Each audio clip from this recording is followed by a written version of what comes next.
Hello friends, welcome back to my channel. ഇന്ന് ഞാനിവിടെ വന്നിരിക്കുന്നത് ഒരു സ്നാക്സ് ഐറ്റമായിട്ടാണ്, ബീഫ് കട്ട്ലേറ്റ്.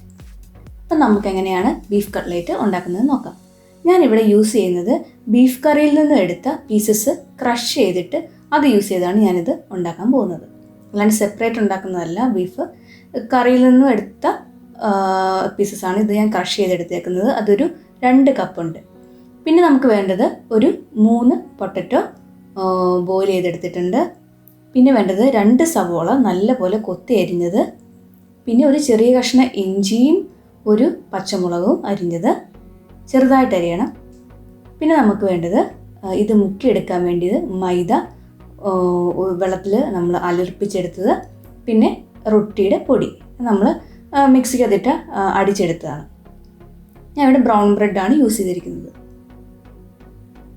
അപ്പോൾ ആദ്യം നമുക്ക് നമ്മുടെ പൊട്ടറ്റോ ഒന്ന് സ്മാഷ് ചെയ്തെടുക്കാം. നമുക്ക് ഫോർക്ക് യൂസ് ചെയ്ത് നമുക്കിതൊന്ന് നല്ലപോലെ സ്മാഷ് ചെയ്തെടുക്കാം.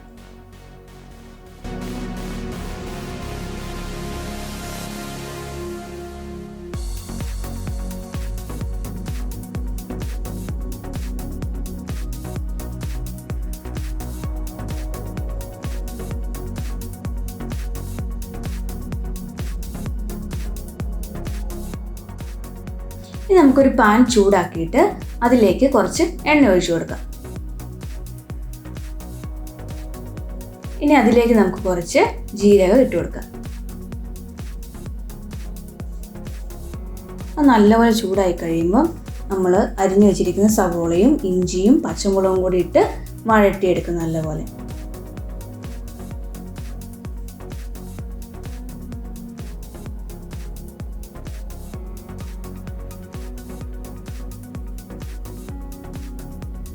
ആദ്യം നമുക്ക് ഇഞ്ചിയും പച്ചമുളകും ഇട്ട് കൊടുക്കാം. അത് നല്ലപോലെ ഒന്ന് വഴണ്ട് വരണ്ട. അതിൻ്റെ പച്ചമണമൊക്കെ ഒന്ന് മാറി കഴിഞ്ഞിട്ട് നമുക്ക് സവോള ഇട്ട് കൊടുക്കാം.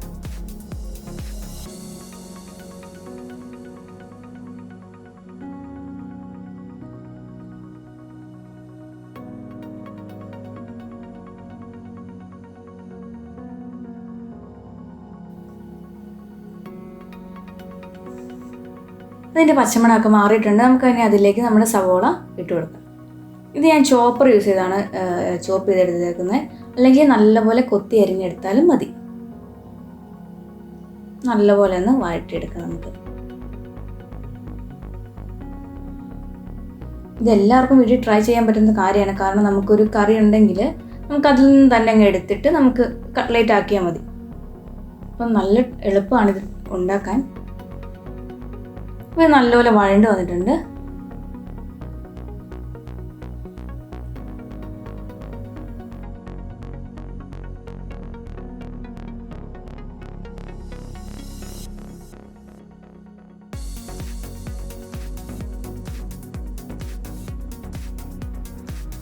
നമുക്കിനി മസാലകളെല്ലാം ഇട്ട് കൊടുക്കാം. അതിലേക്ക് നമുക്ക് ആദ്യമായിട്ട് വേണ്ടത് 2 ടീസ്പൂൺ മുളക് പൊടി, 2 ടീസ്പൂൺ മീറ്റ് മസാല, 2 ടീസ്പൂൺ മല്ലിപ്പൊടി. ഇത്രയാണ് ഞാൻ ഇതിലേക്ക് ഇട്ടിട്ടുള്ളത്. നമ്മൾ വെള്ളം ഒഴിക്കാണ്ട് ഡയറക്റ്റ് പൊടികൾ ഇട്ടതുകൊണ്ട് നമ്മൾ കുറച്ച് എണ്ണ കൂടി ഇതിലേക്ക് ഒഴിച്ചു കൊടുത്തു, അല്ലെങ്കിൽ അത് കരിഞ്ഞു പോകും. ഇത് നമുക്ക് നല്ലപോലെ ഒന്ന് വഴറ്റിയെടുക്കാം. ഇനി നമുക്ക് ഇതിലേക്ക് നമ്മുടെ ബീഫ് നമ്മൾ ക്രഷ് ചെയ്ത് വെച്ചിട്ടുണ്ട്, അത് നമ്മൾ ഇതിലേക്ക് ഇട്ട് കൊടുക്കുക. ഇത് ഞാൻ എങ്ങനെ ചെയ്തതെന്ന് വെച്ചിട്ടുണ്ടെങ്കിൽ ബീഫ് കറിയിൽ നിന്ന് ബീഫ് എടുത്തിട്ട് നമ്മുടെ മിക്സിക്കകത്തോട്ട്, ഒട്ടും ചാറില്ലാണ്ട് മിക്സിക്കകത്തോട്ട് ഇട്ടിട്ട് ജസ്റ്റ് ഒന്ന് കറക്കിയെടുത്തു. നമുക്കിനി നല്ലപോലെ ഒന്ന് മിക്സ് ചെയ്തെടുക്കാം. ആവശ്യമെങ്കിൽ നമുക്ക് എണ്ണ അതിലേക്ക് ഒഴിച്ചു കൊടുക്കണം. അത് ഒട്ടും ഡ്രൈ ആവാണ്ടിരിക്കാൻ വേണ്ടിയാണ് ഞാൻ അങ്ങനെ എണ്ണ ഒഴിച്ചു കൊടുത്തത്. നമുക്ക് നല്ലപോലെ ഒന്ന് മിക്സ് ചെയ്തെടുക്കാം.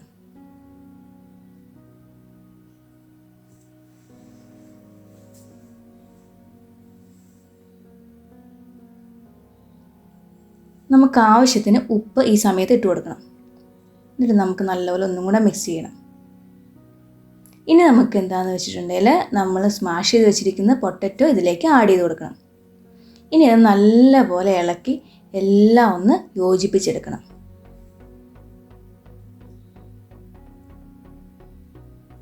ഓൾറെഡി നമ്മുടെ ഇൻഗ്രീഡിയൻസ് എല്ലാം കുക്ക്ഡാണ്. അപ്പം അധികം നമുക്കിനി വേവിക്കേണ്ട ആവശ്യമൊന്നുമില്ല. നമുക്കിത് നല്ലപോലെ മിക്സ് ആവുന്നോടം വരെ ഇളക്കി കൊടുക്കുക, അത്ര മാത്രമേ ചെയ്യേണ്ടുള്ളൂ.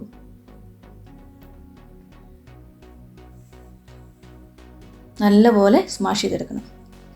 ഇൻ കേസ് നമുക്ക് ഭയങ്കര ഡ്രൈ ആണെന്ന് തോന്നുവാണെങ്കിൽ നമുക്ക് കുറച്ച് എണ്ണ അതിലേക്ക് ഒഴിച്ചു കൊടുക്കണം.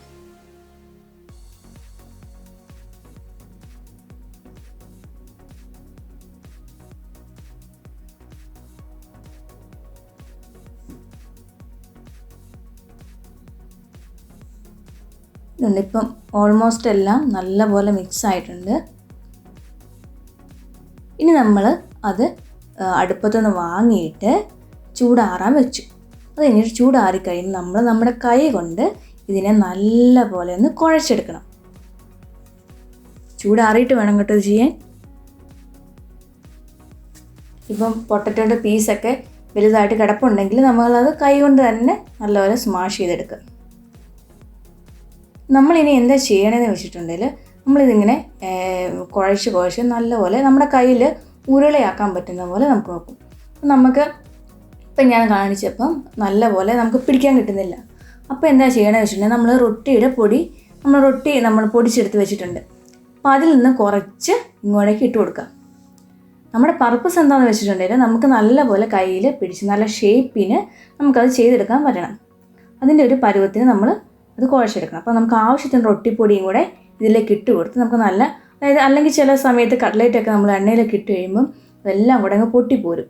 അങ്ങനെയൊന്നും വരാണ്ടിരിക്കാൻ വേണ്ടി നല്ലപോലെ കുഴച്ചെടുത്തിട്ട് ഇനി ആവശ്യത്തിന് റൊട്ടിപ്പൊടിയും കൂടെ ചേർത്ത് നമ്മൾ നല്ല സ്റ്റിഫായിട്ട് എടുക്കണം.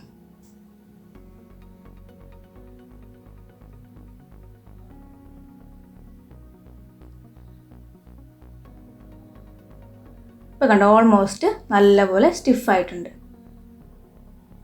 ഇനി നമുക്ക് എന്താ ചെയ്യണമെന്ന് വെച്ചാൽ നമുക്ക് ഇഷ്ടമുള്ള ഷേപ്പിൽ നമുക്കിത് ആക്കിയെടുക്കാം. ഇപ്പോൾ എൻ്റെ കയ്യിലൊരു കട്ടർ ഉള്ളതുകൊണ്ട് ഞാൻ എന്താ ചെയ്തതെന്ന് വെച്ചിട്ടുണ്ടെങ്കിൽ ഒരു ഹാർട്ടിൻ്റെ ഷേപ്പിൽ നമ്മൾ ഒരു കട്ടറിലേക്ക് നമ്മുടെ ഈ ഒരു മിക്സ്ചർ അങ്ങ് വെച്ചിട്ട് നമ്മളതങ്ങ് പ്രസ് ചെയ്തെടുത്തു. ഇനി അങ്ങനെയല്ല, നമുക്ക് ഇഷ്ടമുള്ള ഷേപ്പ് നമുക്ക് ചെയ്തെടുക്കാം. നമുക്ക് കയ്യിൽ വെച്ച് വെറുതെ റൗണ്ടാക്കി എടുത്താലും മതി. ഞാൻ അങ്ങനെയും ചെയ്തിട്ടുണ്ട്, ഈ കട്ടർ വെച്ചും ചെയ്തിട്ടുണ്ട്. ഞാൻ രണ്ടും കാണിച്ചു തരാം.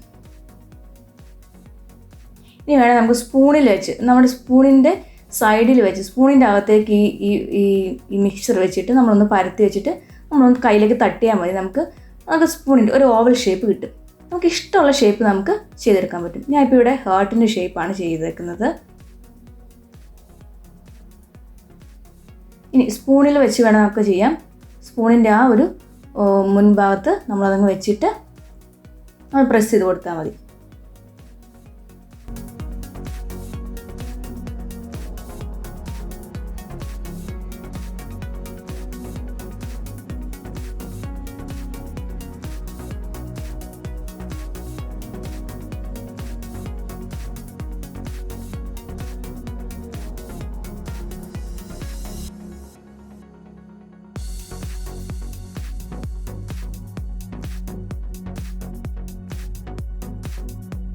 ഞാനതെല്ലാം ഓരോ ഷേപ്പിലാക്കി വെച്ചിട്ടുണ്ട്.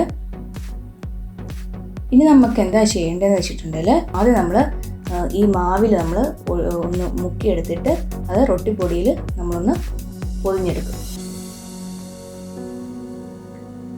ഈ മൈദയ്ക്ക് പകരം മൈദമാവിന് പകരം നമുക്ക് വേണമെങ്കിൽ മുട്ട യൂസ് ചെയ്യാം. പക്ഷേ മുട്ട യൂസ് ചെയ്യാൻ എല്ലാവർക്കും ഒന്നും താല്പര്യം കാണത്തില്ല. ചിലപ്പോൾ ഒരു മുട്ടയുടെ സ്മെല്ലൊക്കെ വരാൻ ചാൻസ് ഉണ്ട്. അപ്പം അതൊട്ടും താല്പര്യമില്ലെങ്കിൽ നമുക്ക് ഇങ്ങനെ മൈദയുടെ മാവ് യൂസ് ചെയ്താൽ മതി. അതാണ് എനിക്ക് ഇച്ചിരിയും കൂടെ ടേസ്റ്റി ആയിട്ട് തോന്നുന്നത്. അങ്ങനെ നമുക്കിതെല്ലാം ഒന്ന് മൈദയിൽ മുക്കി റൊട്ടിപ്പൊടിയിൽ നിന്ന് പൊതിഞ്ഞ് നമുക്ക് എടുത്ത് വെക്കാം. ഇനി ഞാനിവിടെ എന്താ ചെയ്യണമെന്ന് വെച്ചിട്ടുണ്ടെങ്കിൽ നമുക്കിതൊന്ന് ഒന്ന് സെറ്റാകാൻ വേണ്ടി കുറച്ച് നേരം ഫ്രിഡ്ജിൽ വെക്കാം. ഒരു 5 മിനിറ്റ് 10 മിനിറ്റ് വെച്ചാൽ മതി. അതായത് നമ്മൾ ഒരു സെറ്റ് ഒരു 5-6 ഒന്നിച്ച് ആക്കി വെച്ചിട്ട് നമ്മളത് ഫ്രിഡ്ജിലേക്ക് വെക്കുക. അപ്പോഴത്തേനും ബാക്കി ഇങ്ങനെ നമ്മൾ ചെയ്യുക. എന്നിട്ട് എല്ലാം സെറ്റാക്കി കഴിയുമ്പോൾ നമ്മൾ അതെടുത്ത് വറുത്തെടുക്കുക.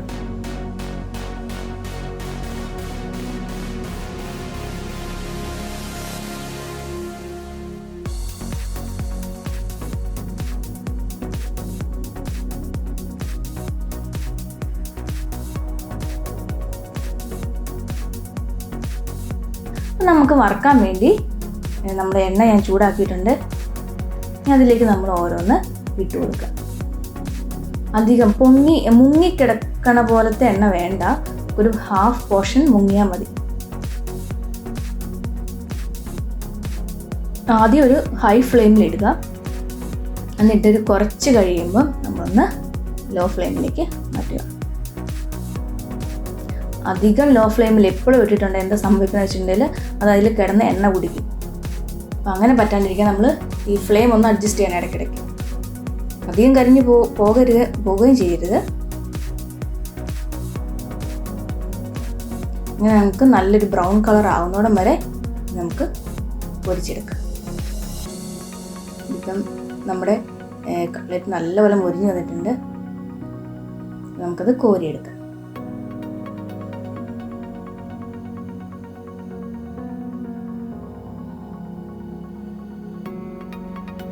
ഞാനിവിടെ ബ്രൗൺ ബ്രെഡാണ് യൂസ് ചെയ്തതെന്ന് ഞാൻ പറഞ്ഞിട്ടുണ്ട്.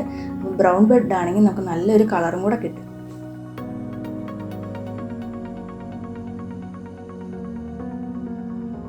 അടുത്ത സെറ്റും കൂടെ അങ്ങനെ നമുക്ക് പൊരിച്ചെടുക്കാം.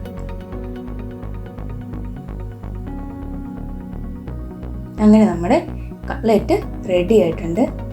നമുക്കിത് സ്നാക്സ് ആയിട്ട് കഴിക്കാം, അല്ലെങ്കിൽ ഏതിൻ്റെ കൂടെ നമുക്ക് കഴിക്കാം. അപ്പം ബ്രേക്ക്ഫാസ്റ്റ് ആണെങ്കിൽ രാവിലെ ഇതിൻ്റെ കൂടെയാണ്, അതിനൊരു സൈഡായിട്ട് നമുക്കിത് കഴിക്കാം. അപ്പം എല്ലാവർക്കും ഈ വീഡിയോ ഇഷ്ടപ്പെടുമെന്ന് കരുതുന്നു. എല്ലാവരും ഒന്ന് വീട്ടിൽ ട്രൈ ചെയ്ത് നോക്കണം. വളരെ എളുപ്പമാണ്, നല്ല ടേസ്റ്റിയാണ്. അപ്പം എല്ലാവരും ഒന്ന് ട്രൈ ചെയ്ത് നോക്കണം. എന്നിട്ട് നിങ്ങളുടെ ഫീഡ്ബാക്ക് എന്നെ അറിയിക്കണം. അപ്പം ഇനി അടുത്തൊരു വീഡിയോയുമായി വരുന്നോടം വരെ എല്ലാവർക്കും bye bye. Thank you all.